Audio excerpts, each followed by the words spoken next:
Let's talk about moto, yeah. It's the Wide Open MX show. If you don't know, you better know. It's the Wide Open MX show.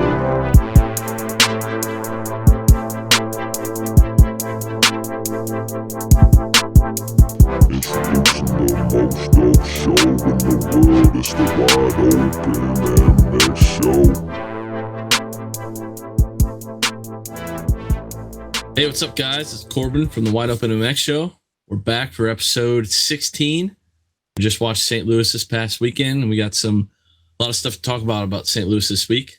But before we get to all that, just want to say big shout out to Blood Lubricants. Check them out at bloodlubricants.com or at Blood Lubricants on Instagram. They make oil, chain lube, cleaners, fluids, and all the important stuff for your bike. So definitely give them a look and check out what they have to offer. They've been helping us out, doing some giveaways, sending us some products. So big thanks to those guys. Weaver, I just want to say welcome back to the show. You're back this week. Hey, I'm back. New equipment, ready to roll. That's right. Damon, you're back, ready as ever. Let's do it. Racing is in our blood. Blood racing. Huge shout out Nikki to Blaze. those guys. Yeah, that's right, baby. Huge shout out to those guys, though. Helping us out a lot with all our listeners, giving us some products to use. So I really cannot wait to start riding to run that blood products on my bike. That's right. Also, we got some big news that we're going to hopefully announce next week on the show. So stay tuned for that. I'm ready. I'm pumped to tell everybody the news. I don't even think Jacob knows yet because I've been saving it for him, but we'll wait for next week. Big news, big things happening. But anyways, let's get right into St. Louis. Good dirt. Back in the old Edwards Jones Dome. I'm not sure why they took it off the schedule to begin with, but I'm glad it's back at St. Louis. So, Damon, what were your thoughts on overall on the weekend? Were you satisfied? We'll start with the track. I really like the track. I know people were kind of complaining about no triple, but I thought the double over double across the start was pretty cool, and the one rhythm section before this finish line was gnarly. There were so many options, and I thought it was cool where if you tried to triple or quad in or whatever kind of rhythm you used, by the time you got to the end of the rhythm, you didn't really make up any time on anybody, but it was cool to watch because, each guy, each lap could take a different rhythm. And I thought just how it rutted up and it got pretty nasty, but not too bad. Like I thought the track was going to break down a lot more, kind of like A1 last week where it was just really nasty. But no, the track had, that nice long whoop section in it. It broke down really well. The rhythms were pretty interesting. It kept for close racing to keep everybody together. So if the track designs keep up from these past 2 weekends going forward, it's just going to make all three championships really interesting. So I was pretty pumped on the track, and I kind of wish we were able to go this weekend, but that's all right. But as a whole on the weekend, the track was really good and the racing was super exciting, as we'll get into here in a few minutes. For sure, and I definitely like the layouts that they've came out with for the first couple rounds. The first one, Anaheim, was a little hard to pass on, but I think a lot of that was due to, the rutted surface and how gnarly it was. But in St. Louis, like you said, I liked how there was a lot of rhythm options in that last rhythm. A lot of people making mistakes, and that makes for good racing. So, yeah, I'm definitely satisfied from St. Louis with the dirt and the way the track shaped up. And Weaver, what were your thoughts on the weekend? Well, first off, obviously a big St. Louis fan, been there. We've had some adventures in St. Louis, so it's always a good round. Yes, we have. Yes, we have. it's always a special one in my heart for sure. Absolutely. The start, I don't know what you guys thought about the start, but that was a really long start. I mean, those guys were really hauling into that first corner, and it was kind of a different turn. How it went around that one lane. It was like a left-hander, kind of went straight and then kind of went to another left-hander. So whoever got to the first initial part of the corner never necessarily got the whole shot. But yeah, it was really exciting. I'd have to say with the outcomes in the classes, I was so pumped, and I was like nervous, like I was racing watching the TV, which and that hasn't really happened a whole lot really since I stopped racing. So super exciting, especially with the riders.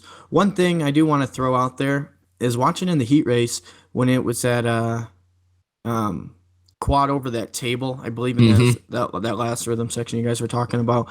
So yeah, it really looked like people were stretching that out, and I thought people were going to keep going for it and going for it, and I thought it was going to end up being like a Villapoto Monster Cup, tries to quad over, clips his back end on the top of the table. I thought someone was kind of going to end up doing that, but it turns out the people that were hitting it clean enough to where none of that happened. Because I was texting my friend Nick, I was like, someone's going to eat it on that, trying to quad it. but no, that never happened. Other than that, some really surprising results. I shouldn't say surprising. Anaheim one was more of a actually surprising. This week there was more of the guys that we thought were going to be up there were up there, and really some great racing to watch. If this was the results for the rest of the year, obviously a couple different places, that'd be okay with me. Super exciting racing. For sure. And with that, let's dive into the 250 class. We got some pretty big things to talk about. We saw a shake up in the hopes for Ferrandis's repeat. Unfortunately, he was able to salvage a 12th, but unfortunately, he's 15 points down. It's going to be awfully tough to come back from that. And with that said, Fortner responded, had a tough week at A1 with the penalty and everything, but he responded, got the win in St. Louis. And Damon, you got to say that dude was on it. Yeah. I'm sure all our listeners know my opinion on what I think of Fortner last week, but his riding speaks for itself. So as much as I want to completely crap on the kid, but you guys know, even with Cooper and Ferrandis, with how fast they are, and we'll talk about Dylan here in a few minutes, but you can't let this kid hole shot. He has the speed to just check out, and he absolutely responded with that 50 he had last week, and he closed the points in on Cooper, which we'll talk about Cooper in a bit. But yeah, Austin definitely responded. I know it was a huge win for him being, from Missouri, and he used to ride at Archview all the time, so he definitely responded in a big way, and I think that kind of spells no time for Cooper to have to respond next week, and Dylan has to just start clicking these things off because, like you said, he's 15 back, you said? Yeah, I believe so. 14, 15. Yeah, he's got to – if he wants to make any title hopes still alive, he's just got to start clicking these things off and start making some maybe gnarly passes on his competitors, so maybe you could put them farther back in the pack to give him more points than just beating Cooper and, like putting more guys in between him and Austin and Cooper. So, but yeah, Austin rode well, and he's going to keep his momentum moving to this weekend, and maybe, 2 in a row, maybe. We'll see. I don't know what you guys thought, but take away Anaheim 1. Anaheim 1 was like, I'm a rookie. This is Anaheim 1. I'm going to go for it and cut the track and do anything I can to get positions. But this week, it seemed like he had just a little bit more in the tank, but he salvaged the win and didn't, go for something that he shouldn't. To me, as far as Fortner, which I do like Fortner and his crazy speed, and I think it's just really entertaining to watch. But it's definitely entertaining. Yeah, the kid's unreal on two wheels, when he's on two wheels, I should say. But yeah. Besides that point, I don't know if you guys saw it, but when I was watching, I was thinking like it was more of like a championship ride. Specifically as far as not like I need to win by 25 seconds. I'm just going to do something stupid, high side in the whoops or anything. I thought he rode, I don't think conservative's the right word, but he managed the race really well. I feel like, when Cooper was coming through the pack and, about that midway through the race, it looked like Cooper was just going to charge and kind of blow his doors off. But it's like, I think he was kind of watching the board, seeing where Cooper was and stuff. And if you notice, once Cooper got in that second, it was like 3.5 seconds the rest of the race. And I feel like maybe he picked it up that like half a notch to where, he wasn't riding over his head to where he could still hold the lead. I got a little bit on that. I will say that I definitely feel like he was marking Justin to make sure he was behind him. But the thing that we saw last week is that I think in Austin's head, when he has the first few minutes to maybe calm down and not have Dylan and Justin right on him that are his championship contenders, that he could maybe settle into a crazier pace. He could settle in a little bit, whereas last week we saw Justin was behind him and he made that huge mistake. So I feel like when he's able to gap those guys out and they're not right behind him, that he could settle into a not as Tasmanian-y pace and that those guys aren't as close. So I'm definitely curious to see this weekend if Dylan and Cooper and him all get a good start, to see if Austin hole shots again and Justin and Dylan are right behind him, that if he could hold that craziness in and end up still retaining the lead. But that's a good point. He could definitely go crazy once those two are like in front of him. So in his head, he knows that those are his title contenders. Like, oh my god, I got to keep him behind him, keep him behind me, and he'll do whatever he has to do.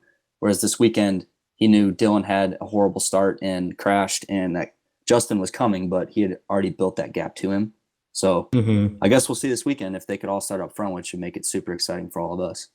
For sure, and if they do all start up front and they're all dicing, that'd be great for us. But we saw it the first round. This is something I've kind of been thinking about. We saw Fortner and Justin Cooper kind of get into it, so I'm kind of curious to see how heated it gets if these two continue to go head to head every weekend.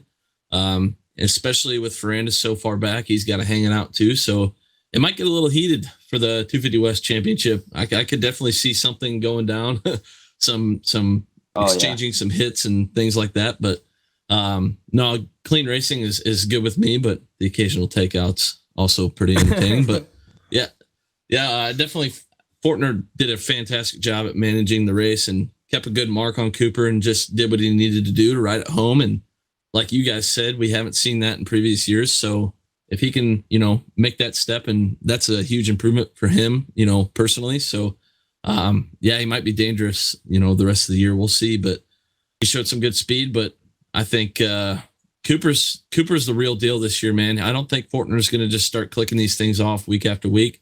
I think we'll see Cooper win, a couple more races for sure. And definitely Ferrandis is going to squeak a couple in there as well. So this is going to be a really exciting battle to the end. And I mean, I'm not sure what I'm going to predict, but the Tasmanian Devil is still inside. So we shall see. Yeah, that's a good point. I mean, to tell you the truth, how well Cooper rode this weekend. I mean, he looked amazing in qualifying, and in the heat race, he was blazing fast. I think Cooper is the same, or maybe just a tick off Ferrandis's speed. I think I'm basing off your point of how he said he's improved a lot. I think with the destinations and everything is really, really gave him a lot of confidence, and he is flying. For sure. I think he's coming into the year. I was like, okay, maybe he can squeak in a win, but to come out at A1 and win that race and back it up with another podium. Yeah, he's a real title threat. He's still got the points lead. I believe he's 5 or 6 points ahead. So he's got a little bit of a cushion there. So I think if this dude can keep his head on straight and really focus on what he's doing versus what the Tasmanian Devil's doing behind him or in front of him, I think he's going to be a real contender for the title for sure. And I think at this point, unfortunately, this will transition well into our next point. I think with the 15-point deficit that Ferrandis has behind Cooper, I think that ship has sailed. So I just see Cooper and Fortner dicing it up for the points lead every weekend. That's going to be your battle the rest of the year. And obviously Ferrandis is going to go for wins, so that can mix it up as well. But we'll see what happens, man. And let's talk about Ferrandis. The dude just can't get a start. Damon, me and you were talking about it on Saturday watching the race, and we feel bad for the guy for crashing like that. He crashed pretty hard, and he was down for probably 15 seconds, and we felt bad for the guy. But if he got good starts, that shit wouldn't happen. And to win another title, he has to get good starts, and it hasn't really started off well for him. So, Damon, what do you have on that?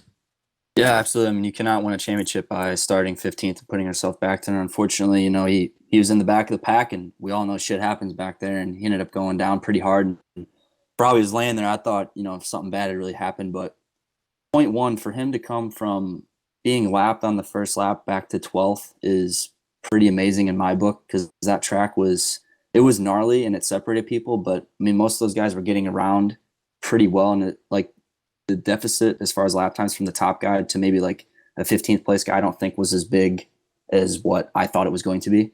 So for him to come back to 12th was pretty amazing. And honestly, I mean, he got 34 points. Forkner's got 44 and Cooper's 49. I'm not going to lie. I don't think it's over. I think Dylan has more to fear in the end of the championship. He has more to fear in Cooper's book than Forkner's. He's 10 out on Austin. Austin is what we've self-proclaimed him as, is the Tasmanian Devil. He could DNF any of these weekends. So as far as winning races and being fast, Dylan can worry about Austin in that sense. But as far as in a championship state where he's at right now, being that extra 5 out to Cooper and what Cooper has shown so far this year, I would definitely be more fearful in Dylan's book of Justin just because of how he's looked. And he's shown so far in 2 races that one, he got a good start and won the first one. And this past weekend, he got a mid-pack start or worse and was able to still come back to second. So, I mean, it's not over. If he starts clicking these things off, I think he'll be okay. But he definitely needs to keep an eye more on, on Justin than Austin, I think, as far as the championship is concerned. I mean, I know we're 2 rounds in and Austin had an amazing win this weekend, but yeah, he's just got to get better starts. He cannot put himself in those. Hopefully him and DV this week just burn through 17 clutches because he needs to pull top 3 starts or just whole shot at worst because he puts himself in that position and he just has to click him off. And at this point in his head, what I think he could do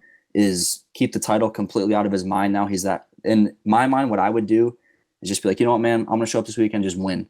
And I think if he puts the title outside of his mindset, it'll maybe help him out a little bit more. But take it weekend by weekend. Yeah, bottom line, you just got to take it week by week and just got to get better starts because what he's done the last 2 weekends is just not going to get it done. No, not at all. And Weaver, what do you think about this dude's speed? He came from way back in last to 12th, unlapping himself. This guy's been, arguably the fastest guy on the track in the 250 class in the first couple rounds. So that was pretty impressive to me. I don't know what you think, Weaver. Oh, yeah, not to beat a dead horse, but Ferrandis' deal's always been with the starts. He started ripping starts late in the outdoor season. That really helped him.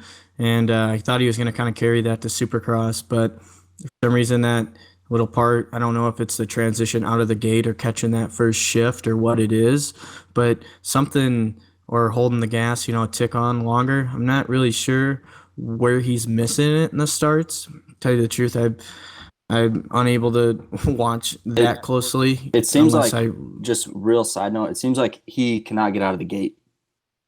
Yeah. So I don't know if it's he's holding the clutch in too much and not letting it out and exploding, or he's double clutching, or I have no idea. But it seems like coming like the first 10 feet out of the gate, like once they get past the gate, it's over. Like he just doesn't have a wheel on anybody.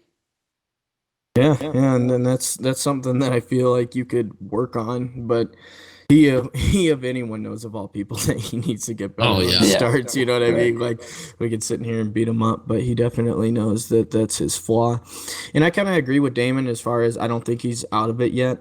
For the 250s, it's harder because they have half the season the 450s do, so it's hard to make up that many points. But if you think about it, if Cooper Faulkner get like a 5th or 6th and he wins, I mean, he's within 4 or 5 points just in a weekend as well. So he can make up that 15 points to at least close it up to where anything could happen, in a couple weeks. But we'll see. That'll be up to him. But yeah, this guy's fast. He's looking real comfortable on that, Star Racing Yamaha 250. So I believe that there's going to be much more to come from him. And I'd have to say, not to keep agreeing with you, but gotta butter you up because you're mad at me about JB. But anyways, I'm just kidding. But anyways, is looking so comfortable, and yeah, I think, God, what was he back in like 8th or 9th? And it came up. So on the lap chart, they have him on the first lap in 7th, but I think he was a little like Tomac. I think he was a little farther back than that. I want to say he was near 10th or maybe 11th or 12th, maybe. Usually they are, because if you think about it, where they are initially crossing the whole shot line is definitely going to be different than the actual first lap. Yeah, especially when there's three people in one turn and they kind of duck down or pass a couple people in the whoops, something like that. But yeah, Cooper's going to be the biggest one. We might see some, like last year between Marvin and Cooper Webb. They might be swapping some colors. We'll see. Yeah, so, it might be really interesting. I want to ask you real quick, is it for Dylan, is it time to hit the panic button yet? If he doesn't, next race, I would say it's time to hit the panic button because, like I said, your hand's hovering over it right now. Over it. and then I'm gonna slap that button if he gets anything worse than a podium next race. And For sure. his competitors, as far as Faulkner and Cooper, get up in front of him. Because I don't know, bikes break, people crash. It's hard to say going into round 2, but again, it's the 250 Supercross season, so you only got half the races, 7 or 8 races, whatever it is. So yeah, Cooper's gonna be hard to beat, man. He's showing that he could start wherever and make his way up, and I feel like Cooper could start 14th and sneak up to a 4th, 5th podium, and he could too. He definitely showed from taking a pit stop, being down forever. Yeah, he would have. I think Dylan would have gotten near the podium without that crash, but like you said, going into the weekend, that there could be bike issues or crashes. I mean, we are talking about dirt bikes, and we are talking about the 250 class with, quote, a bunch of kids. So anything can happen.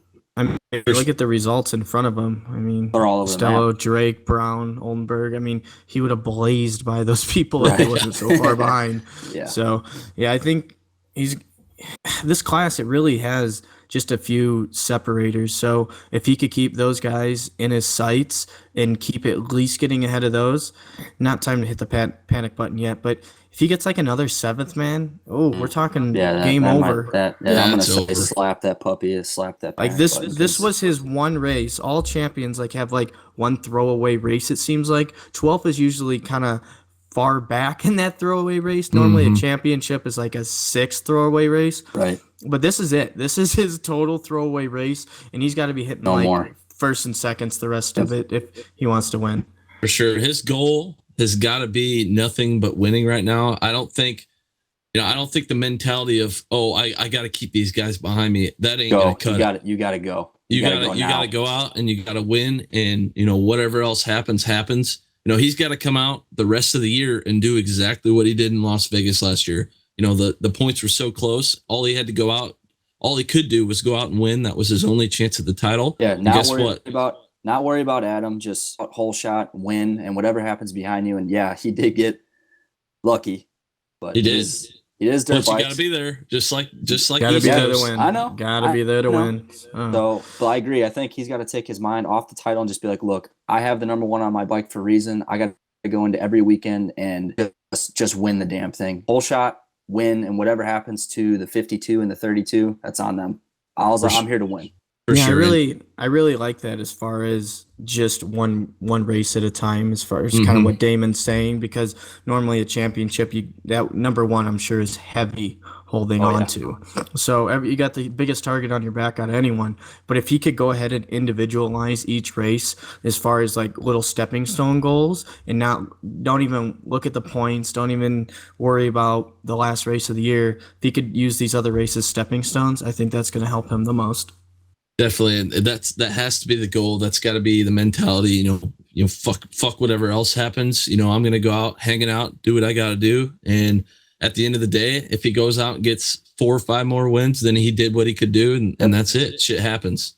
But I think, I don't know. I'm on the teeter totter. I think I'm a little more on the side of it's kind of a little too many points. But with that said, this is the 250 class. Cooper's really never been in the title hunt for the entire season. He was in there for the last couple races last year, but this is a total different ball game. And, as well as Cooper, we have Fortner who, anything can happen with him. So I'm just curious.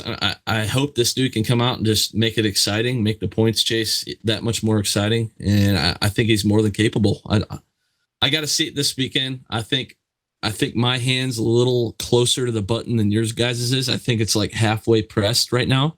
Not quite hovering, but it's half-ass pressed down. So yeah. It's like that detonator bomb where you're as soon as you release it, you're going to explode kind of deal.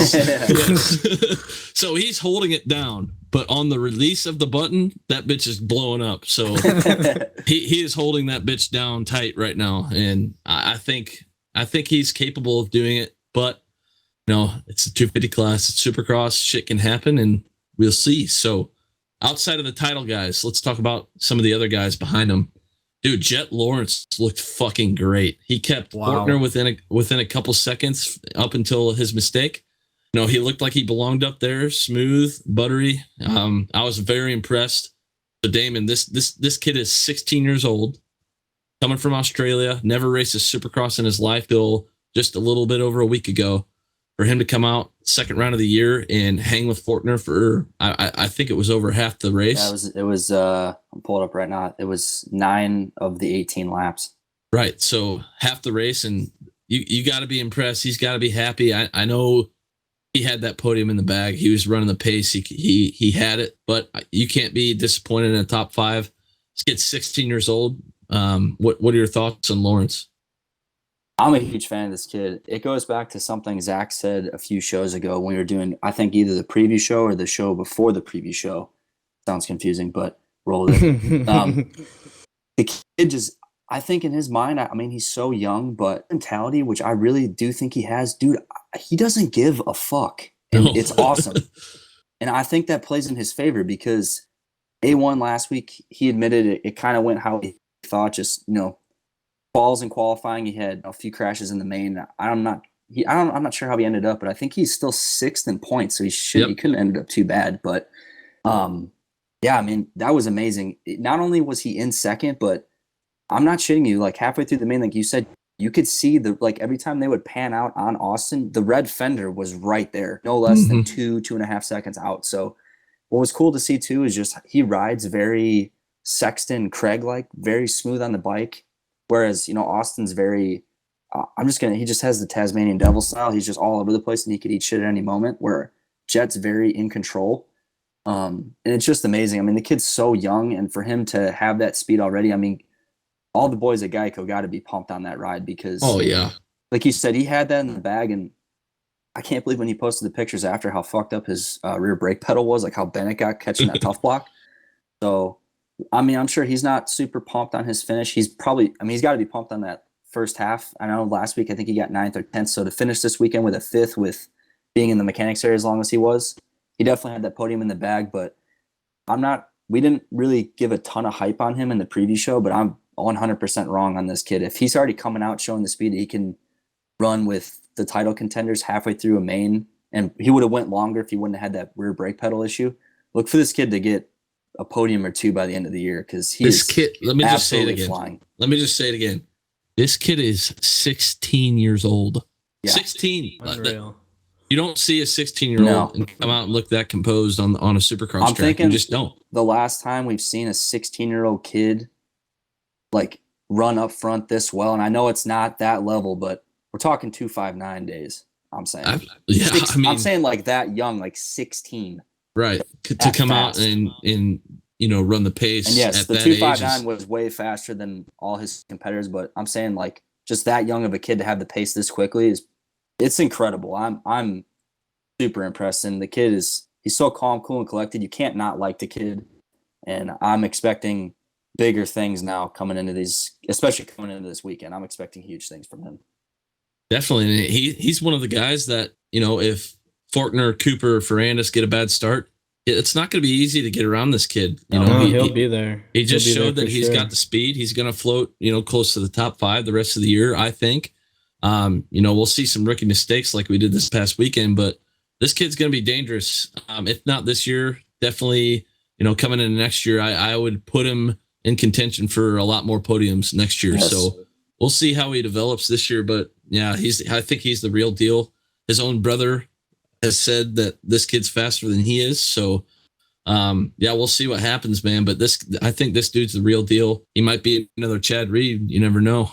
Weaver, crazy. Weaver. I know you love Chad Reed, but oh yeah, I really appreciate the comment. Hey, Weaver, are you all aboard the Lawrence train? Choo choo. All aboard Lawrence train. Are you? As long as Chad's a conductor. No, I'm just kidding. But anyways, yeah, Lawrence, you guys are saying he's keeping it in between, 2.5 seconds, but he actually had it down to 0.8 at one point to where he was actually reeling Faulkner in, it looked like. I thought he was eventually going to try to run it in up there on him. That would have been great. Oh. Yeah. That would have been dirty. Yeah, that would have been good, man. But for sure, that, like I said, the separators earlier, but he was really looking at the list. The only one I could see that could even run with these guys, the top 3, Faulkner, Cooper, and Ferrandis. Weebs, do your expectations for him go up? I'm not sure what were your expectations for him before the season, like without seeing him race. What were they? Did you even think he'd be? Did you think he'd float between 5 and 10, or even, Yeah. I was more in like the 7 to 10, to be honest. What about because so after this weekend? What do you think now? You put him like consistently near 5, 5, 6, or even better? I do. like 4 to 6 consistently, and then second, third if he doesn't have those mishaps for sure. I agree. I was agree. mega impressed. I was like, who is 83? I'm like, okay, Lawrence, that's a new. I'm like, damn, he kept Faulkner honest the whole time, and that was really cool to watch. And I feel like if he wouldn't have had that problem, I mean, I don't think Cooper would have just blazed by him, to be honest. I don't think so either. No, it definitely wouldn't have been easy. I think, like what you said, for him to, be a couple seconds off Faulkner and then reel him in for a few laps and then really just, hang tight at a couple seconds. He was riding smart. He was riding fast. And, if he can just continue to, put in some laps with these guys, that's, like everybody says, that's the most important thing, to be able to run the pace, you have to see it first. And now that he's seen it, who knows what this kid's capable of. My expectations have definitely gone up, since our preview show that we did. I think he'll be a podium threat, but I think he'll be, 4 to 7th consistently, kind of like Weaver said. So yeah, big things out of him in the future for sure. I think he's definitely one of the kids to watch out for as far as, the younger kids. And, another dude just like that. We saw Brandon Hartranft take a huge step this weekend. He kind of got a little lucky with the podium with Craig and Lawrence going down, but yeah, for him to be there and be in the spot to earn his first career podium, that's awesome for this kid. And Damon, I know you're a huge fan of his, so what do you think about him getting a podium this weekend? It was fantastic. Like you said, he definitely got a little lucky. I mean, it is racing, shit happens. It sucks for Craig that he went down. I'm glad he's okay. And, with Lawrence having that rear brake pedal issue, and then obviously Dylan going down and Cooper having a bad start, but hey, that's racing. And I didn't think Brandon would, from what we saw at A1, I didn't think he would be a podium guy the next weekend after A1 for how it kind of went, even though I put him where he finished last week, but I thought he'd be getting podiums near the end of the year, which, like I already said, he got a little bit lucky this weekend. But I'm curious to see coming into A2 this weekend where his confidence level is, if he comes out guns a-blazing and expects himself to be here now that he's achieved it, or if he kind of floats back to where he finished at A1, like 5-6 range. So I'm curious to see, but super pumped. This kid works super hard. He's earned that ride on Troy Lee. He's an absolute beast in this class. I'd be scared to tangle bars with him. Cool. Yeah, he rode smart. He had Big Al breathing down his neck pretty damn hard the last few laps to go. I know he said he got pretty tight when he realized where he was at, but no, huge congrats to him. First podium is a huge big deal, and he's third in the points, which I'm sure Troy Lee and his team manager are pretty pumped on that to see, one of their guys finally having a good stroke of fortune. So hopefully this leads to big things at A2 this weekend, and yeah, I guess we'll see. He had pretty good speed. But yeah, he's just got to get a start and hopefully run with those guys, because I think his starts have been pretty garbage. He got lucky this weekend, but I guess we'll see. Pretty pumped on him, and I'm curious to see where his confidence level is coming into this weekend. Yeah, and like you said, this dude, he's a big guy. He's very Pike-esque, yes, but, maybe a little faster. But yeah, the TLD guys got to be pumped. This was a pretty big investment, I think. I don't know how high they thought the ceiling was, but I think he's definitely what he showed at St. Louis. I think they got to be satisfied. Obviously not sure exactly what, the team was expecting, but for him to get his first podium and, to see the pace, hopefully he can rattle off some more top fives and be in contention. I really like this dude's story. He came, he wasn't a really huge name amateur, kind of like Justin Cooper. So pretty pumped on it. I'm glad to see him having success so early on the new team, and I hope he can keep making it work. So Weaver, what do you think about it? Oh, hell yeah. I was super pumped seeing him up there. I became a big Heart Trap fan when I believe it was Straight Rhythm, and watching him crush it out there and seeing him get the new ride. One thing I think is a little bit different when you talk about Brandon versus when it was Sean McElrath or some of those other guys on the TLD team is he super appreciates this ride. Absolutely. And he's thankful for it, so he's going to work. super hard just to prove that he deserves this. Not like some of the other guys kind of whining and crying, thinking like the Cali bros that just handed it to, like Cantrell and Falk and all those guys. yeah, and those guys are like, this ride's okay, but PC's better, Star's better, whatever, Geico. But I don't know. I feel like he super appreciates this KTM ride, and he's got to be ecstatic to put it up on the podium. So yeah, I mean, you're right. The cards kind of fell in his favor, especially with some of the other guys having some mishaps. But man, that's cool. It's always cool to see someone like jump up through the ranks because it's such a rare thing in this sport. It's not like, okay, this guy didn't have a whole lot of money and joined the football team and got a ride. That's like so much more common than you see someone like leap through the ranks in the motocross world. So obviously, as all of us been privateers, we super respect that and think it's awesome to watch someone grow. So I hope that it gives him some confidence boosters because I think he has some great raw speed. He definitely about got passed by Amart though,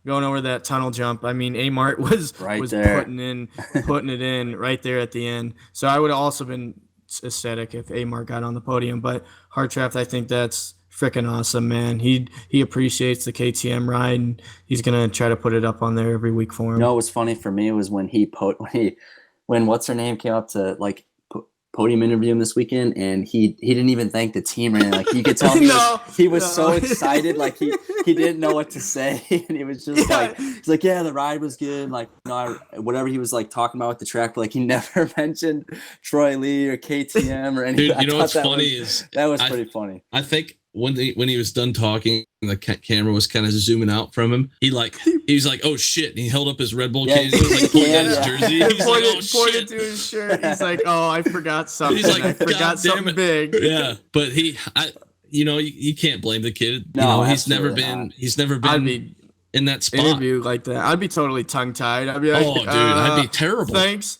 mom and dad and Tater. No, but huge step for him, and I think this is big for his career. And all I gotta say is, come outdoors. I think this guy's gonna be dangerous. I think he's gonna dice it up for sure. And me and Damon talked about it this weekend, but I'm not sure a lot of people know this. There's a rumor floating around that KTM had a serious sit-down conversation with the TLD team, and if something doesn't change, KTM might be pulling the plug from that team. So, with their backs against the wall, and for Hartraft to get a podium this early, I think they got to be satisfied. They got to be pumped on the kid, and Derek Drake's riding well also. So, I look for big things out of this guy coming in outdoors, especially. But without further ado, congratulations to him for sure. So some questions in the 250 class heading into Anaheim 2. Kind of talked about this one. How does Ferrandis respond this weekend? Does he come out and win? We've already talked about if he can still win the title, but Damon, I'm going to start with you. Does Ferrandis come out whole shot and win this weekend? What are your predictions with that? I'm going to say he comes out this weekend and gets a solid top 3 to 5 start. And I think he wins this weekend. I think his pissed off confidence is at a 10 out of 10. And he's ready to show that this past weekend was a mishap. He had a crappy start, and you saw how pissed he was getting a second at A1. So I think he's ready to just come out, either just get a decent start for him, which is a top 5 for him as a whole shot. And he just comes out, he slams whoever's in front of him, and he just takes off for the win. And me and Weaves already talked earlier that I still think he can win the title. I think that's still in his grasp. His hand is hovering right now over the panic button, depending on how A2 goes, but I think he responds with a win this weekend. That's my prediction. Weaver? I could see him going and having a perfect weekend. I think because Ferrandis usually doesn't, spike me as I'm gonna go out there and lay down a lap in qualifying. But I'm gonna make a statement and says he goes and he throws down a stupid fast lap in qualifying, just so he knows that hey guys, I'm still here. And then I'm gonna go with Damon. He has a perfect weekend. I think that that'll be really good for him. I think he needs that for himself to really know that he's still in this. But honestly, Ferrandis is never. I feel like this is kind of a normal spot for him. In all the titles he's been, he's always had like a shitty one. Like what was it last year? What was it? The mud race is like bike grenaded or something going over the finish, and then it was like okay, it's totally done for him. Like Ferrandis is, and that was like mid season. Then he sneaks by and gets the title. So to be honest, like I said, the one weighs a lot on you. It's a big number to have, but I feel like he's totally not out of his realm as far as championship and championship points. But I'm gonna say he throws down this weekend. I like it. I can see it. Damon, let me ask you a question real quick. I don't know if you remember, but what was the biggest points deficit he had to AC last year? Do you remember? Ooh, I don't think it was more than 10. No, I think it was. I think it was. Dude, I want to say it was 12. It was 12. I want to say it was 12. Yeah, 12 or 13. So he was 12 points. We'll call it 12. Say he was 12 points back last year. He's a little further back than that this year. It's not completely out of his hands, but like I said, I think the button's getting a little press right now, not a full press, but just a half press. But yeah, I could see him coming out and winning this weekend. I think everything he's done so far has been perfect, besides the starts. He's been fast. He's been able to make passes. He showed how fast he can go on a rough track, setting the fastest lap last week, I believe. So. Yeah, man, I think he comes out and wins this weekend. I'm not sure about qualifying a heat race, whatever, but he's had that. He's had the qualifying. He's done fine in qualifying. He's been good in his heat races, and yeah, I don't. Other than the starts, I don't see anything he's done wrong this year. He's just got to fix those starts. So I hope he does 372 starts this week and gets it dialed in, because I do want to see him dice it up and make it exciting. So. Yeah, I predicted a win out of Ferrandis this weekend. It'll be his first of the year, and now's the time where he needs it most. So I see him rising to the occasion. So, yeah, with all that, we'll move on to the 450 class. A lot of good shit happened in the 450 class this weekend, dude. Damon, just from watching qualifying together, I think both of our jaws were on the floor for a solid 10 minutes watching AC ride in qualifying. Setting the fastest lap by 3/4 of a second over Tomac. This dude, he's the real deal, and I think he's proving it. He did have a couple mistakes in the main event that held him back, but yeah, man, this guy's the real deal. He's got a lot of speed on the bike, as we've always known. But what do you think about AC moving forward? I mean, like you said, they didn't show that fast lap in qualifying, but when we watched it. And we both looked at each other and were just laughing because it was so funny. You have on our notes he is human. In qualifying, I don't think he is human. I think he's some sort of alien, because to be the only guy I'm not sure if it was a 51 or a 50, but he was almost in like the 49s. Like he was completely by himself with his fast lap, and it was absolutely ridiculous. And I mean, the kid's for real. He's got more speed than I thought he would, which sounds really stupid, but I mean, there's like the Tomac S speed. He's already there, if not maybe a little bit ahead, especially in qualifying. But he unfortunately had a rookie mistake this weekend, and it's not even a rookie mistake. I feel like it's an Adam mistake. He fell on the last lap, and it was a tip over. That's such an Adam thing to do. Yeah, it's not even like a rookie thing. It was like an Adam. He had like a 4th place sewn up and ended up being 7th. But no, I mean, it was looking like another consistent finish with his second at A1 this weekend. He's got the speed, but unfortunately, I'm going to say Adam mistakes, not rookie mistakes. So I guess we'll see going into A2 this weekend. I feel like he definitely just had a little bit of a blunder there at the end, but still nothing to be disappointed about. I feel like he's definitely proving people wrong, or proving people's opinions correct of what they had at what his expectations were coming into the season so far. So yeah, look for him to just keep throwing down these fast laps, having good heat races, and still being up in the top 5 as far as in mains. I will say before we move on, his little back and forth with Osborne was awesome. Oh, it's great. That was sweet. I'm kind of excited to see how that goes moving forward. And Damon, you said that Osborne's they're both kind of cool with it, and they both did each other some. They both rubbed a little bit during the main event. So yeah, I think they're pretty even going into A2, but we'll see the rest of the year. These guys have had beef in the past, and as far as a finishing position week after week, I think they're pretty close. AC and Osborne are, so we'll see how that plays out. But yeah, man, he did show he he can make mistakes, and he didn't show that qualifying, but it showed in the main event. He should have been fourth place, and he would have been second or third in the points coming out of St. Louis if he didn't make that mistake. But yeah, he's on rails right now. And Weaver, what are your thoughts on AC real quick? Just as I don't know if you guys watched that little show where James Stewart talked about AC. That was crazy. Yeah, that was really cool. But I'm totally on what he said. I feel like we should have hyped him up a little bit more in the preview show because how fast he's been going. But yeah, he kind of has that Tomac all out speed, even though we haven't seen that ET3 Shark yet. But man, besides the little tip over thing, I think will happen periodically. I don't see any like bashes out of him. Man, he is a real contender. I really believe that as far as the championship goes. I was watching that qualifying as well too, and I watched Tomac throw down. I'm like, dang, yeah, there it is. This is Tomac's night. And then AC was like 0.6 or 0.8 faster than him, and I'm just like, holy smoke, just hitting the rhythms perfect. His corner speed was unreal, untouchable. So that was awesome. I think there's going to be a lot more to see out of Adam this year for sure. I mean, let me ask you, a lot more podiums. This. Let me ask you both this: how soon does AC get a win? Is it 2 weeks, 3 weeks? Weaver? Oh, I'd say. Where do we go after A2? Is that Oakland? You go to Arizona. Oh, no. Arizona, which is the Triple Crown. Yeah. How soon? I'm gonna throw it AZ.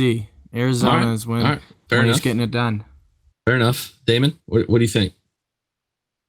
Yeah, it's gonna come soon. I'm gonna go Oakland.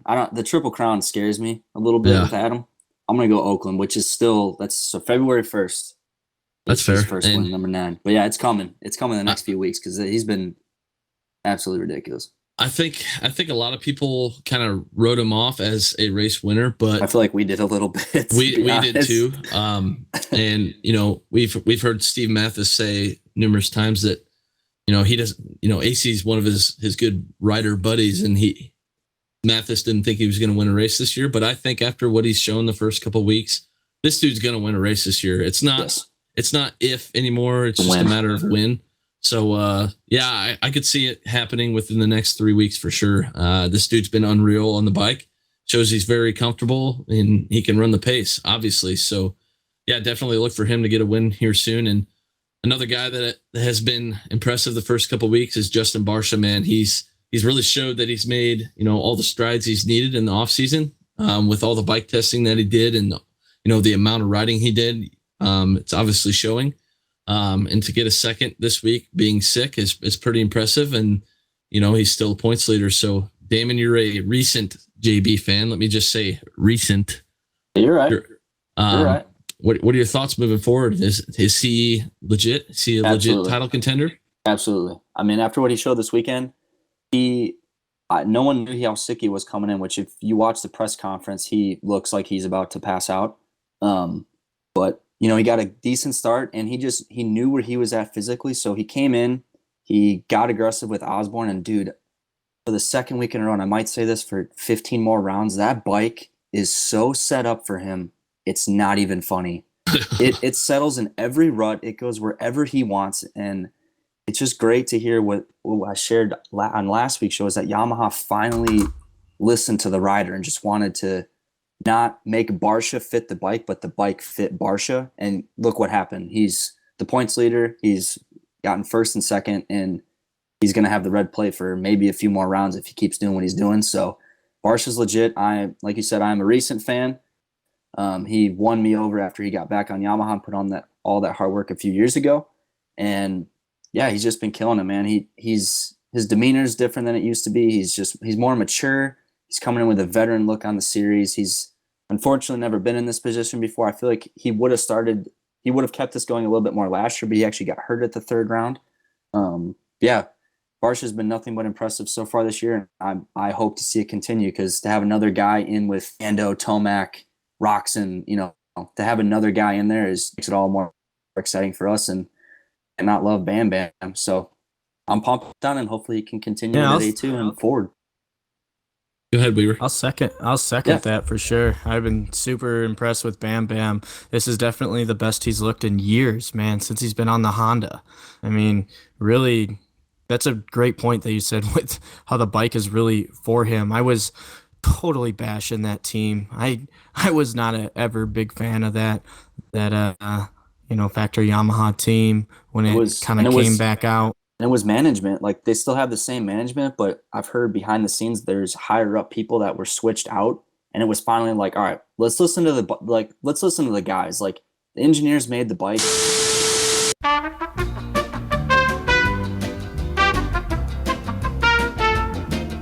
All right, but anyways, wrapping up my point on Barcia. Bike is super set up for him. He's finally the most comfortable he ever has been.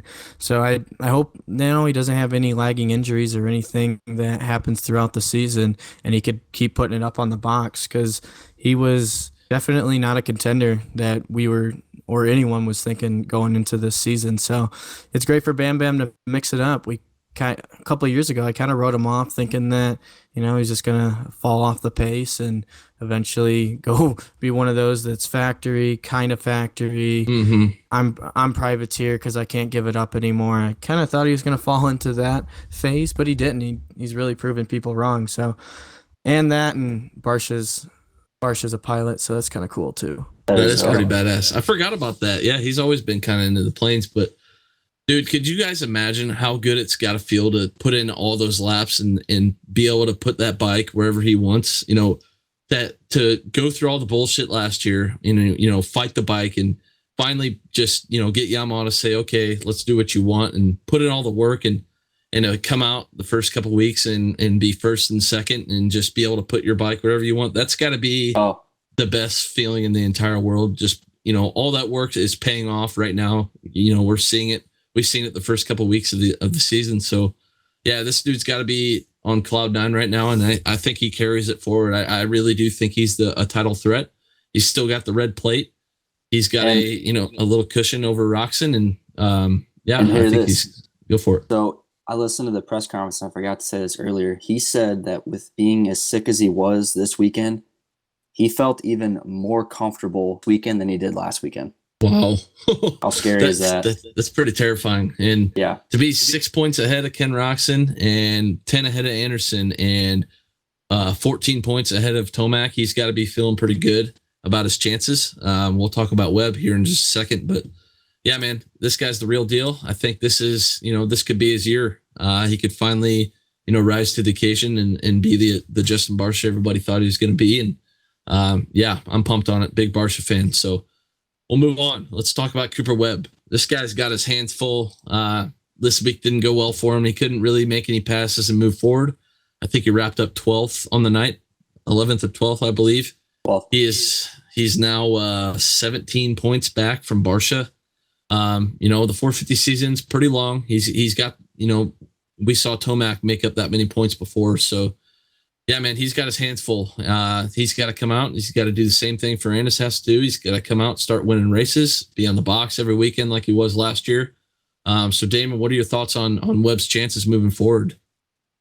He's just got to put himself in a better spot. I mean, with how deep the class is now, if you're not healthy on the weekend and you're not feeling the bike, you're not coming from 15th anymore to win. I mean, back in the day, in like Carmichael's days, he could start 13th, and by the third lap, he was in second. That's not going to happen anymore. These guys, all the guys are trained. They're all fast. All the bikes are good. That to put yourself that far back when you're not feeling well or not in tune with your bike, it's just going to spell disaster for your championship title hopes on that particular weekend. So the only thing that got me a little bit earlier that I read was that Webb's sickness last weekend has turned into a very serious chest and lung infection that could potentially evolve into pneumonia or something even worse. So for him to grit through the night with a 12th place, if we get to Vegas and has the red plate or he's in contention of the championship, I think he will thank himself for the 12th place he was able to grit out this weekend.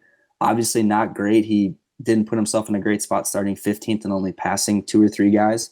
But hopefully he could heal up this weekend and just not do too much fitness, like keep the cardio on low, maybe not even ride until press day just to get his health back up to where it needs to be. But it's kind of getting near panic now. I mean, 17 points 2 rounds in is quite a bit when you have all your killer guys in front of you, like, you know, Anderson, Tomac, Kenny, JB, and, you know, rookie AC, when you got all the fast killer guys in front of you already 2 rounds in. So, you know, it's kind of like Ferrandis. You got to kind of have the hand over the panic button a little bit and just come into the weekend and just do what you did at A1. Just doesn't matter how qualifying goes, just rip some good starts in your heat, get a killer start in the main, and just throw it down and hopefully beat as many of the guys I just named that are in front of you and put them behind you, close up the points gap, and hopefully by mid-season he could, you know, in the few rounds he could start feeling better and close it up. But not a great weekend, but he definitely needs a huge bounce back at A2 this weekend, and we'll see what he's got. For sure, and his result makes my point from last week, makes me sound like kind of an idiot. I said he's the best at salvaging his weekends, but I think from what we heard last week, he kind of treated his sickness like it was like a couple day, you know, like the typical cough, like you know, stuffy nose type thing. But it's obviously turned into more than that, and you know, it could be, you know, what he's doing at the gym could hold his body back from, you know, getting healthy again. So I think he does need to, you know, go back to the Baker's factory and, you know, just have an easy week, maybe do a couple laps on the bike just to, you know, feel it out before the weekend. But yeah, this guy, he's got to get his body right. That's the main thing. And he's capable of coming back. He was the most consistent guy last year, and he showed he can win some races. So he's definitely capable. This dude's a racer, and yeah, I could see it happening, but it's not going to be easy. That's for sure. So another guy, talk about Jason Anderson. He's in a pretty good spot. I think I kind of wrote him off a little more than others, but he's in a very good spot right now. You know, he's third in the points. He's tied with AC for third in the points. He's 10 points back of Justin Barcia, but yeah, this guy showed he's consistent and he's going to be there every weekend. And, you know, I think if he keeps doing this, I think that points deficit could, you know, lower a little bit, especially if he squeaks in a couple wins here soon. So, Damon, I know this is your guy. So, you know, what are your thoughts on his season so far, the first couple of weeks? And what do you think, you know, he needs to do moving forward? We're, I would say, you know, we as Team Fried, we're all right. You know, we're running 4-3 so far in the year. His starts have been equally as crappy as Tomac's, and he's been able to, maybe not as shitty, but near the back like him. He's been able to minimize the damage so far. I will say it's been okay. I don't think he doesn't have the speed to win yet. He's not on that AC Barcia just killer, you know, Kenny level we'll talk about in a second, but he's been very consistent, which is good. And he's said in How Was Your Weekend with Swap that was posted a few hours ago, he just said that from where he was last year, he's having fun, and he said he's in the mindset of where he was in 2018 when he took this puppy home. So that's good. He said he's having fun, he's got all his guys, but he's in the mindset and where his mind needs to be to win. He said he's happy with his consistency right now, and he said in the next few weeks he just needs to get starts, and when he sees the speed, which he's not far off of winning, but I feel like just that speed is just not there right now. But to be 10 points out, be 4-3 on the season so far, I feel like a win is coming soon. He just needs to get a good start. And yeah, I'm happy so far with him. I didn't think he'd be yet. I didn't think he'd be a little as off the winning pace as he is right now. Like I said, he's not a ton, but a win is coming, and I'm happy with his season so far. It's been consistent, and he's put himself in a good spot when we get to Vegas. Weaver, what do you got on the 2-1? The 2-1, I think that he's going to keep climbing and building, to be honest. I think Anderson is, maybe as you said, not the blazing all-out, I'm going to win by 10 seconds, but I think he is going to put him in contention to win. I think we'll see a win or two out of Anderson this year. Feel like that would be no surprise.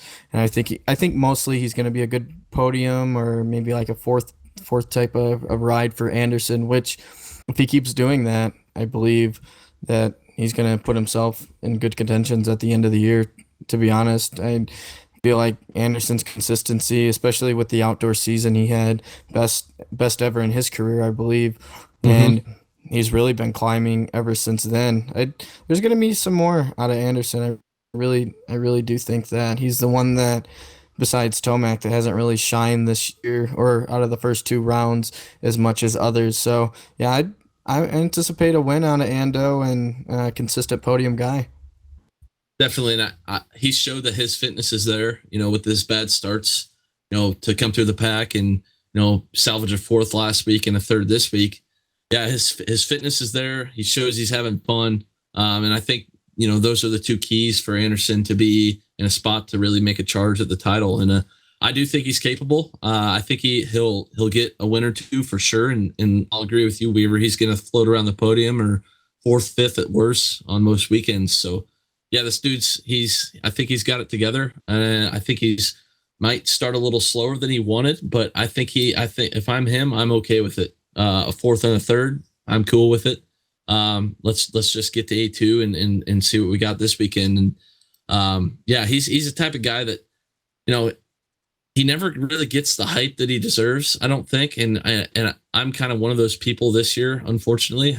I mean, I didn't really expect him to come out and go 4-3 the first couple of rounds, but he's showed that he's capable, and I expect a lot out of him this year, definitely. So this is the moment I've kind of been waiting for. Let's talk about the 9-4. He got, ooh, yeah, holy baby. shit, man! I had the biggest chills watching this dude bring home the win. Just watching his wife Courtney, bawling her eyes out up in the press box, and just great to see him back, man. It's been almost 3 years since he won, and see all the shit he's been through, and to overcome all that, and to go out and execute a perfect main event and ride flawlessly. You got to be pumped for the guy, man. I don't care if you're the least amount of a Kenny fan in the world, but you got to be pumped for him. Yeah, I couldn't be more excited. So, Dame, what do you think about Kenny? Oh man, it was amazing to watch. I couldn't be more happier for the guy. It's been just an emotional roller coaster. And you're not talking about just his career, you're talking about the guy's life in the last 3 years. I mean, he's went through more than any human being in our sport has ever seen or should have to ever endure. And I don't think you can name one superstar that's been in our sport that would have went through what he's gone through and want to come back for more, sign another deal, and still believe he can win, let alone win, but win a championship. And for it all to come through Saturday night for him was just absolutely amazing. He executed a flawless main, and he said he knew when he saw Osborne and he made that pass that he just needed to go, and he checked out. He had like a comfortable 5 to 7 second lead on Barsha, and Bam Bam said he threw it down. And in the press conference, it was cool to see that he's like, yeah, Kenny threw it down, but I had nothing for him. And he's like, and he looked right at Kenny and said, hey man, congratulations. And that was super cool. And what I thought was cool too on the podium was that Ando and Justin both shook his hand. And I'm not gonna lie, when I watched it the second time, and like I was just watching it like here at my house, and I had some happy tears when you see his wife crying and just what they've been through together, and for his trainer and for just everyone on his whole team. It was just super emotional. And what was cool to see in typical Kenny fashion is just the win. He's going to celebrate it, but for him to not get emotional just shows you that he is hungry for more. And this might be the 2016 Kenny. Like that's why I'm curious this weekend if he gets it rolling, because he looked incredible. And I said, championship is not far out of his reach, and I think he sees that and he's hungry for it. But just thinking, back on Saturday night, it was amazing, and I couldn't be happier for the guy. It was so cool to see, and I think there's many more to come from him. Definitely, and I think he's got the whole setup problem. I think he's got it solved. The bike looked great. I think he could put that thing pretty much wherever he wanted, just like JB's bike. So kind of scary. I mean, a lot of people have said it for a while now that once this dude gets a win, that might be, the end of it for everybody else. This guy's shown he's got world-class talent. At one time, I think that 2017, before he had that big injury, I would have told you he's the best rider in the world. I think he would have won the Supercross title, and I think he would have gone and won the outdoor title as well.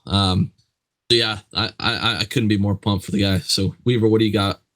Oh, huge Kenny fan. Definitely have always rooted for him, even before he had his injuries, after he's had his injuries.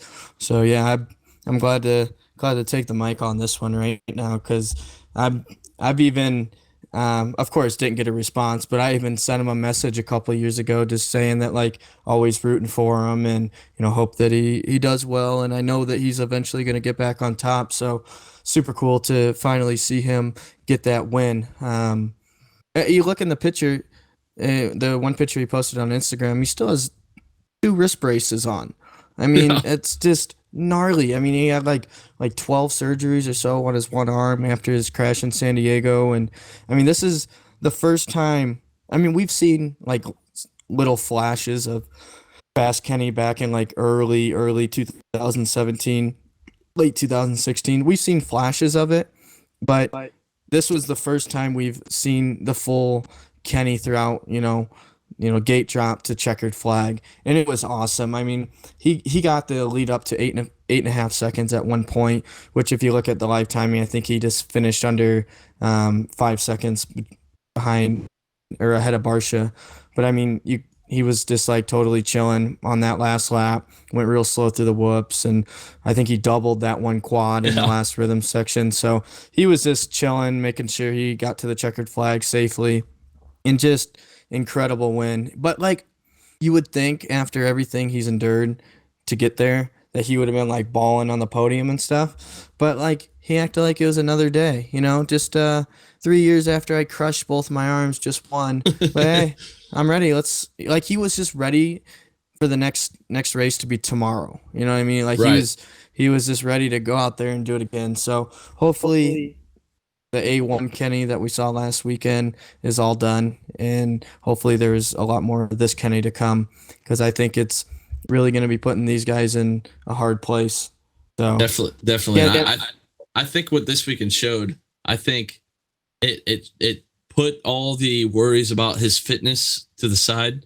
I think this guy, I think they got it figured out. Whatever it was last year that was causing him to fade so bad late in the moto, I think they got it dialed in. To put in, 20 minutes plus a lap, flawlessly is not easy to do, and that was a pretty tough technical track to ride, and it looked pretty demanding as a rider. So yeah, I think all those worries are mostly pushed to the side. Kind of curious to see how he carries the rest of the season with that, but yeah, man, I think he's got it. I think all it takes is one win sometimes, and I think this was the one. So I'm kind of scared to see what he's got for the rest of the year, and the rest of his competitors better be a little scared because to see him ride that perfect was pretty amazing to watch.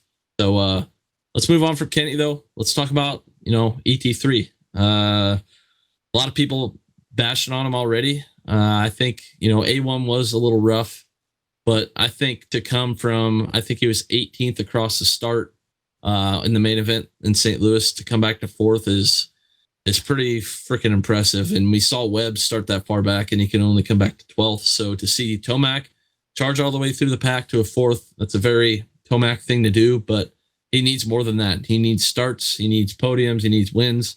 Let me ask you guys this. When does Tomac start winning? When does he, do this crazy Tomac shit we're used to seeing? Damon?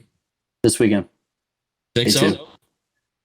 I mean, dude, for him to start 18th across the whole shot and come back to 4th, I mean, Kenny's got it rolling, so it's very hard. I mean, dude, this class is right now, it's impossible to pick a solid winner, but I mean, for Kenny and Eli to have the same weekend at A1 pretty much with bike issues, and then obviously Kenny to do what he did this weekend was amazing, but Eli, I think a lot of people are still writing him off a little bit, which it's hard not to, but it's not over. His average start right now is 11.5, which is incredibly shitty. But I think A2 this weekend, I think he turns around. I think he gets a decent start, and for him to come 18th to 4th, I mean, if he gets a top 5 start, I'd say watch out. I'm going to say this weekend or next weekend he's going to – no, actually, fuck that. I'm not stamping that. I'm saying this weekend he wins this weekend. He's coming back. ET3 this weekend. I agree. I think me and you both predicted him to win in St. Louis, but I think round 3. I think he improved on last weekend, and I think he's gonna get his shit together and lay down the meat this weekend for sure in A2. So Weaver, what do you think? I sure hope so, man. I thought we were gonna get some good shark attacks in St. Louis, and I was pretty excited watching him and qualifying, and he looked like he was really gelling with everything. So I texted my one buddy. I'm like, "This is it, ET3 tonight, man. Shark's coming out." And yeah, Shark did come out in the sense of finishing, but I don't know. He also didn't have that like super blazing speed, even though he made like a ton of moves really quick, which was awesome to see him come from so far back. But you know what I mean? It still wasn't Tomac. Yeah, I Like agree. it was, but I don't know, man. You know what Tomac is? Like he flies by people like the bikes are on their stands, and there wasn't quite that. He was still making moves, passing, but I don't know if it's a comfort issue. If Tomac's sick, he's not going to cry about it on the podium. He's just going to keep to himself, go back to Colorado, and do whatever he does. Who knows what he does? But anyways, I hope there's gonna be more to come. There's obviously gonna be that one crazy flashing race. But, he just needs a championship so bad. Oh my God. When's the win, Weaves? 2 weeks? This weekend? What do you think? Well, one, it's super abnormal to not even see him on the podium yet. I know Yeah, we're it's only actually, two. it's very weird. Very weird to not see, the old beard up there getting an interview. It's definitely, I'm like, wait, is this the right race? I don't know. Tomac's not on the podium again. It's weird, but yeah, I say a podium this weekend. If he gets top five, win. If he starts in like seventh or eighth, I could. If he's Tomac, then yeah, he'll get second, third, if not a win. But if he rides like he did last weekend, still good, but not Not knocking good everyone's enough. doors off, yeah, then I see like a second or third. It depends. It's hard to say. You don't know what Tomac's going to show up. Is it going No, to be you the really good? don't. Is it going to be the good Tomac, or is it going to be the I'm from a different planet Tomac that doesn't know how to let off the gas? Right. Man, Hard to say. he's just got to win one of these fucking championships, man. He has got to do it for, not just for his fans, but it's such a huge goal for him right now. Where his head's been at the last 3 years. It's like, shit, man, I did it again. Oh shit, I did it again. Well, he's got to do it, man. I think, his career. I don't see him riding, or racing into his 30s. His career is coming to a close within the next few years, I would say. So I think if he's going to do it, it's got to be now and possibly next year, because AC is coming. Barcia is obviously, proved he's going to be there. And he's young. And he's young. And he's still pretty young, yeah. Right. Yeah. So, he's got to get it done, man. Shit, man. I kind of feel for the guy, but at the same time, it's Tomac. I don't really know what else to say about it. So, but yeah, man, I could see him getting the win this weekend though. But if it was a Triple Crown, I'd be a little more scared to say that. But yeah, I think he gets it done for sure. So, last but not least, let's talk about Malcolm Stewart. He was sixth this weekend, showed a lot of improvement. Damon, this dude left our jaw on the floor as well. He was insane in the whoops. I think he passed 3 people within 10 seconds on the track. So, what are your thoughts on the 2.7 machine? Dude, he's looking good. It sounds weird to say Stewart and consistent in the same sentence, but that is what's happening. He's looking good, man. His starts are okay. He said this weekend his start was a little bit better. It was the first time he's actually able to see the front coming out of the first turn, and he fought with Tomac the entire main. Like once Eli caught up to him, I know Eli passed him relatively quickly, but Mookie latched on and pretty much followed him all the way to the front. So a 6th place for Mook, not too bad. I think there's a lot more to come from him, and I like how we're still seeing these glimpses of the crazy ball speed, but he's able to, maybe because he's a little bit more mature, being older, or the big injury he had last year, he's able to tame it back a little bit to be, near the top guys, which is great, but not like an AC level, which I think is good for him. It'll help him last the whole year, which he needs to put the whole year together. And for him to get a 6 this weekend for how stacked it's been, to have kind of a not as bad of a Tomac start, but be back in the pack to work his way up was definitely good.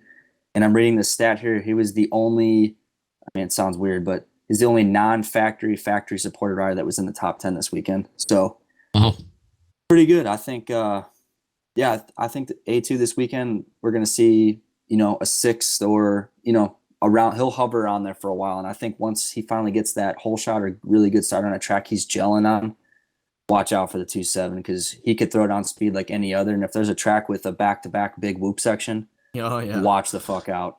Oh, Weaver, what do you think? Good though, for sure. But yeah, Weaves, what do you think? Yeah, that's exactly, you stole the words out of my mouth when I said you got about 2 or 3 whoop sections on the track, man. He's going to be up there. That was absolutely unreal in the heat race when I've never seen someone go so fast. I mean, he made the whoops look like it was a straightaway. The way his bike was going over, I mean, it was just like nothing. Just do. Like it was like he was just going over little braking bumps. Like it's like in reflex, he just like leaned back, like on the analog, and just pinned it, and like didn't even give a shit. Yeah, it was definitely a reflex move he did right there. So yeah, I was super pumped to see him latch on the Tomac and show that, he has that speed with no like dump overs or anything silly like that. I mean, he was showing that he was up there. So, and then you got to think him being up there and following Tomac, AC did dump it over, but he put himself in contentions to take advantage of that as well. Yes, sir. So that's pretty awesome. Got my eye on Stu. I think he's gonna get some hot qualifying times, and I think that's kind of where he belongs, is around that 5th place area, and not to bash him at all. That's excellent. I mean, dude, for this class right now, with how many guys are at to be 8th in points right now, sitting where he's sitting, that's pretty unreal, I think. Yeah, that's excellent.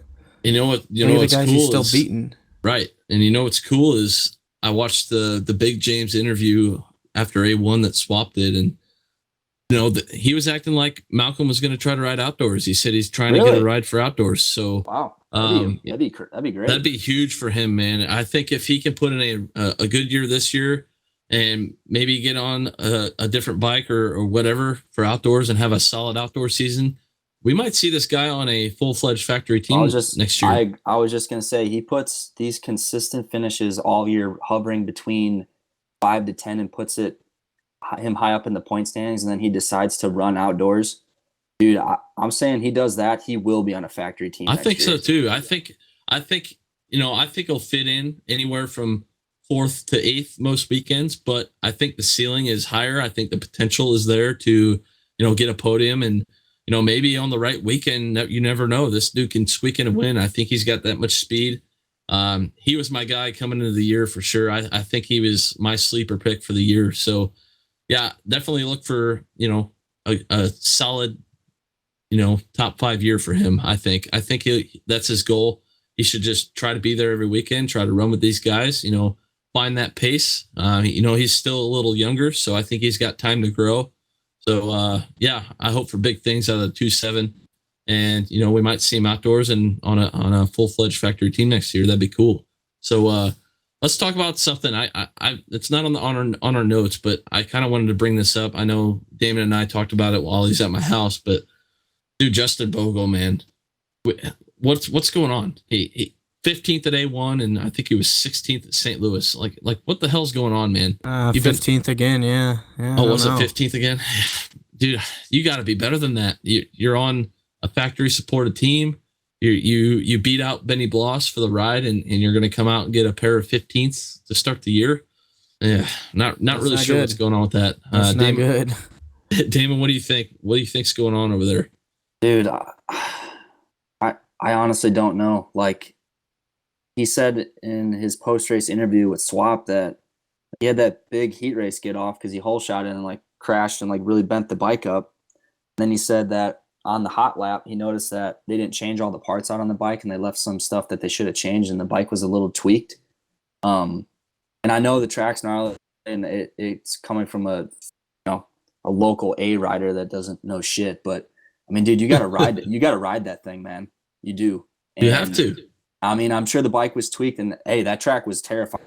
I don't think I would have doubled like 2 things out there, but I mean, dude, you're a factory level guy that's won a championship before, and you're coming into a year that you had to ride against another really good guy to earn this ride, and you go 16, 15 to start the year. Dude, that's not getting it done. You gotta start ripping some hole shots and slamming guys and showing that you belong, because be that far back to be basically the last factory guy in the field 2 weekends in a row to start the season.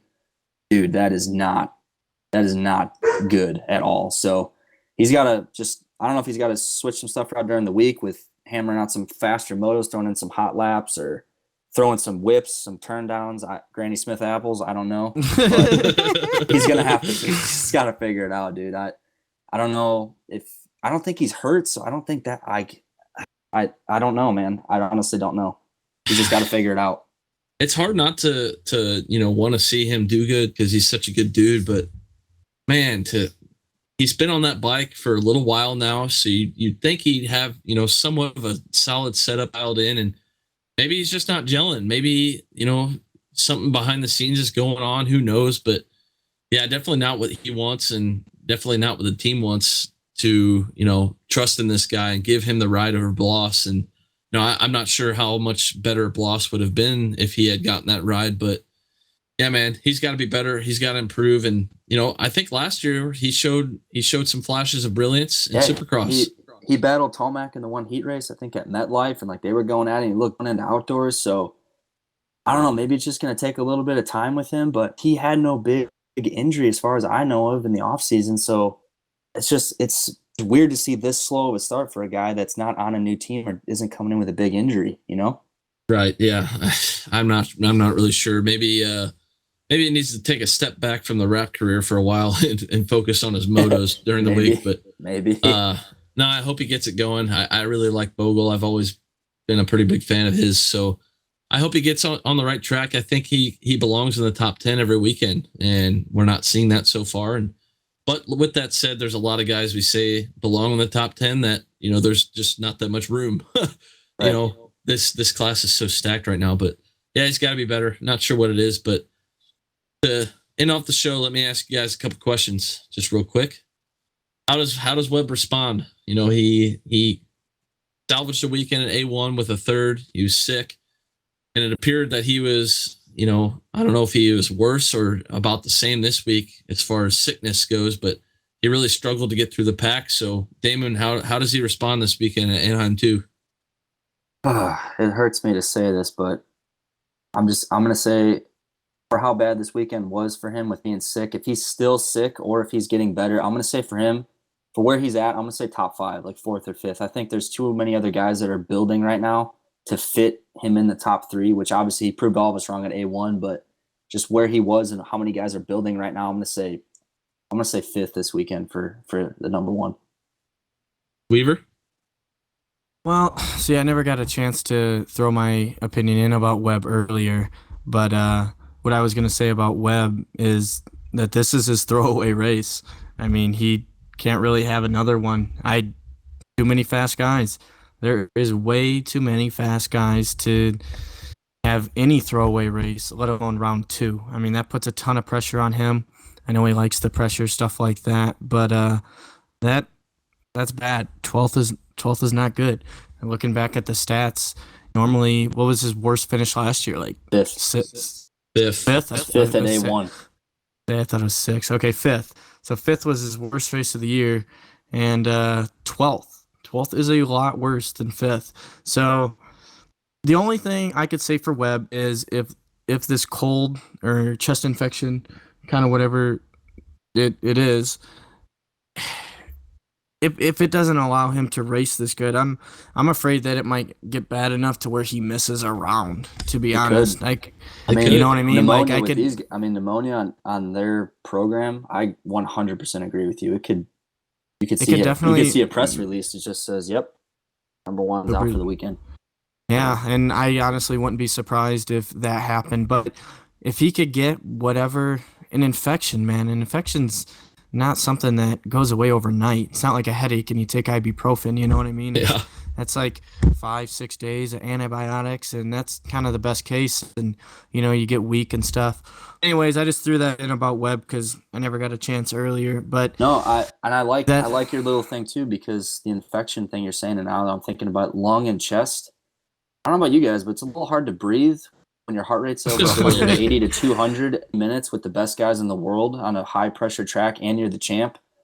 Oof, that just actually scared me a little bit more.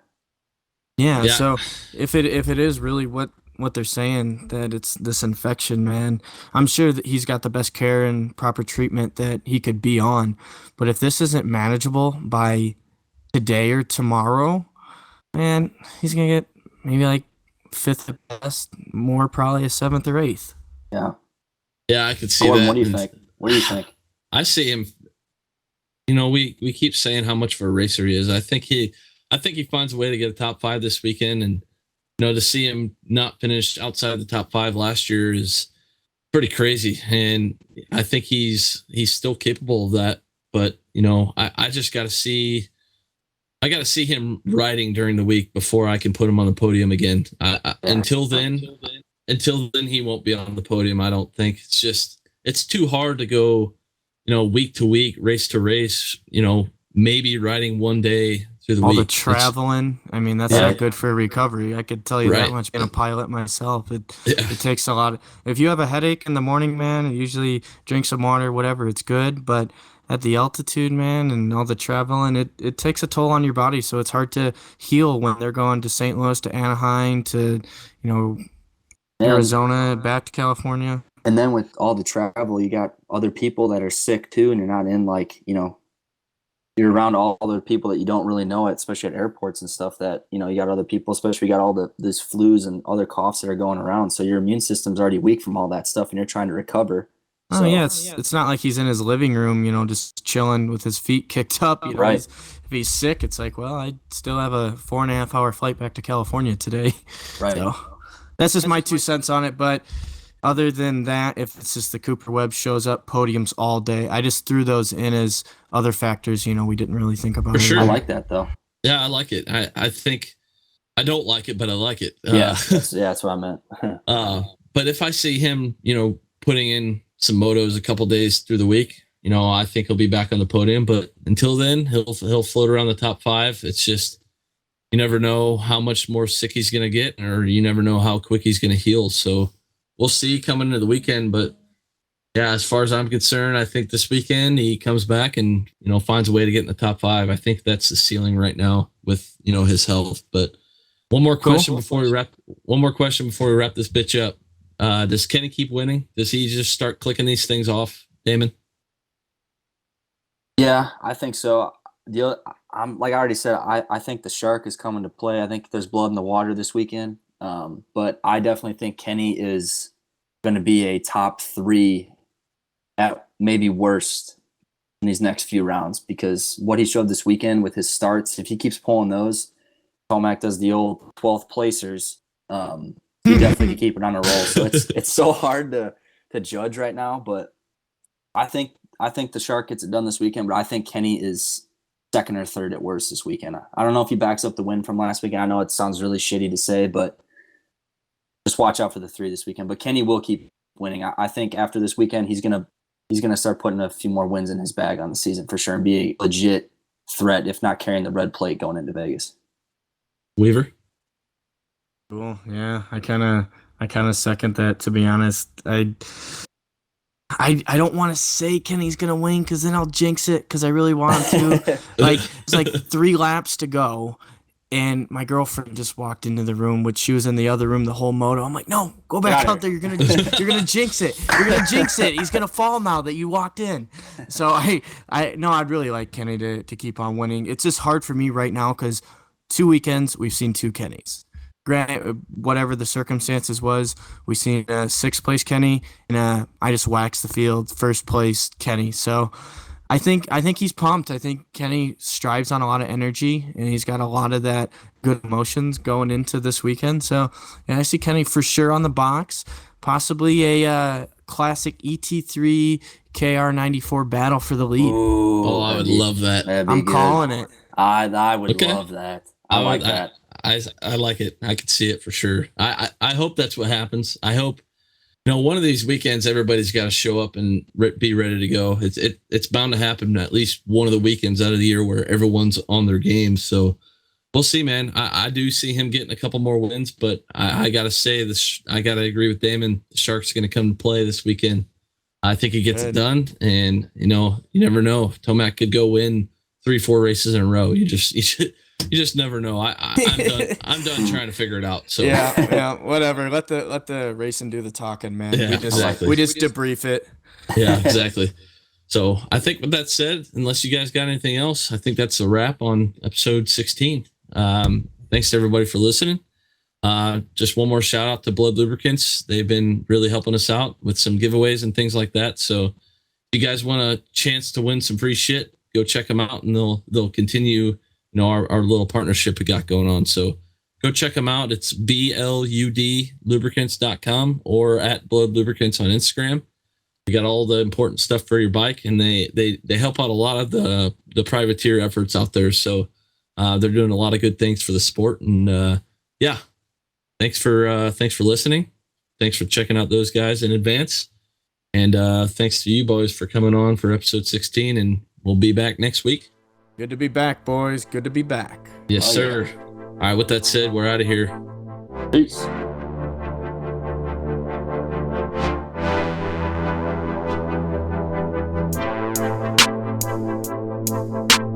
It's the Wide Open MX show.